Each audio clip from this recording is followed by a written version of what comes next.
Antara komen-komen yang selalu kita baca adalah, "Oi, Indonesia ni hebat juga ya." Sebab kita hari tu regu tengah kita kena dengan Indonesia kan. Indonesia kalau kita tengok dari segi populasi memang dia lebih daripada kita berkali-kali ganda lah. Dan memahami bahawa sepak takraw ni adalah sukan permainan petang-petang. Jadi di Indonesia ni sepak takraw ni memang dimainkan secara meluas. Kami sendiri pun pernah lah pergi ke Indonesia. Kita di Bola Rotan ni kita pernah menaja satu kejohanan di Indonesia. Daripada Riau sampailah ke Bali, Kalimantan. 36 provinsi masuk dan bakat yang kami sendiri tengok lelaki dan wanita jumlahnya terlalu banyak. Kalau dibandingkan Malaysia ni, bakat-bakat pada Indonesia sebenarnya jauh lebih banyak. Tapi keadaan geografi Indonesia tu sendiri sebenarnya menyukarkan mereka untuk mengatur, sebab kos mengendalikan jumlah orang yang sebegini taklah murah sebenarnya lah. Itu senarionya. Jadi cabaran besar Indonesia adalah dia ada bakat, tapi nak mengatur bakat tu untuk pergi ke next level memang mencabar lah sebenarnya. Kalau kita lihat daripada perkembangan Malaysia, Thailand, Indonesia, mana yang sedang ada banyak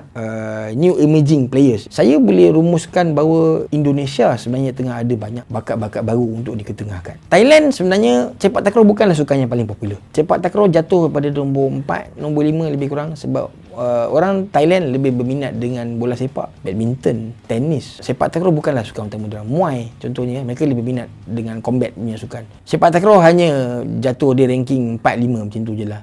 Di Malaysia, sepak takraw ni sebenarnya penonton ramai, tapi penonton final lah. Itu masalahnya, penonton final. Petang-petang sekarang ni nak cek kod takraw di Malaysia aktif, sebenarnya selesa juga tu. Sebenarnya sebab dia jadi sukan bermusim. Macam kita dulu-dulu, musim main gasing, musim main konda-kondi lah. Sepak takraw mengalami juga situasi yang sama. Dan yang lebih rumit lagi adalah cara masyarakat kita ni tinggal di Malaysia ni. Kalau kita tengok masyarakat bandar contohnya, gelanggang banyak, tapi sebab waktu kita untuk pulang bermain petang itu sangat terhad. Balik sekolah pukul 6 lebih, sampai rumah dah pukul berapa, jalan jam, naik van, masalah. Sekolah agama petang, kita tersangkut dekat situ. Tapi sistem yang ada di Indonesia, macam saya pergi di Jakarta, di Cengkareng, mereka bermain di sekolah. Maksudnya petang balik rumah, tukar baju, pergi sekolah balik main. Lelaki dengan perempuan sama-sama bergasak sekali main macam tu. Jadi mereka ada progression yang lebih baik lah berbanding kita. Cuma di Malaysia kita bersyukur sebab kita ada sekolah sukan negeri, kita ada sekolah sukan Malaysia, kita ada program NSTDP. Jadi inilah yang akan membantu untuk fit lebih banyak budak. Thailand sangat bergantung kepada sekolah sukan.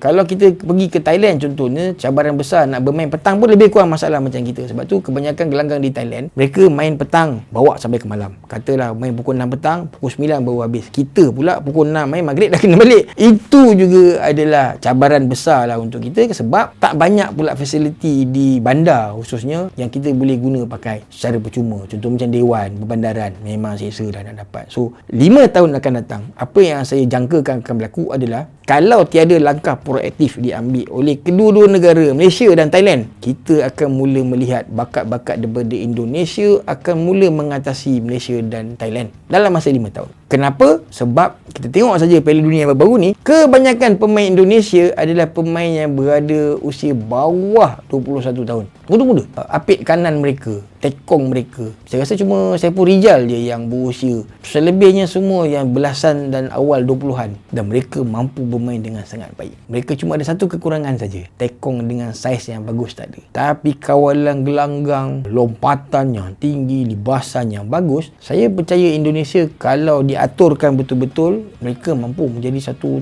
kuasa yang besar. Dan kabarnya pula next Piala Dunia adalah di Makassar. Saya percaya Indonesia mungkin akan buat persiapan yang lebih rapi untuk menghadapi ini semua. Kalau Malaysia tak berusaha ke arah itu, kita hanya kekal dalam status quo yang macam ni saja. Begitu juga dengan Thailand yang hanya sangat berharapkan kepada sekolah sukan ataupun unit beruniform mereka. Kita tak pelik lah, yang akan datang mungkin Indonesia akan menjadi cabaran terbesar lah untuk kita hadap, selain daripada Vietnam, Myanmar dan juga India. Itu sebenarnya kita tak boleh pandang sepi. Mereka juga adalah pencabar-pencabar baru yang cukup bagus. Korea berdepan dengan masalah kekurangan bakat, sebab Korea punya program development dah semakin kurang mendapat sambutan.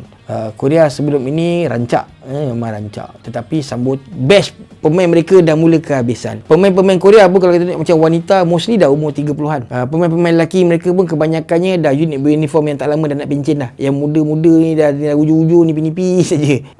China saya nampak kalau mereka atur betul-betul, mereka akan mula juga menjadi kuasa yang bagus.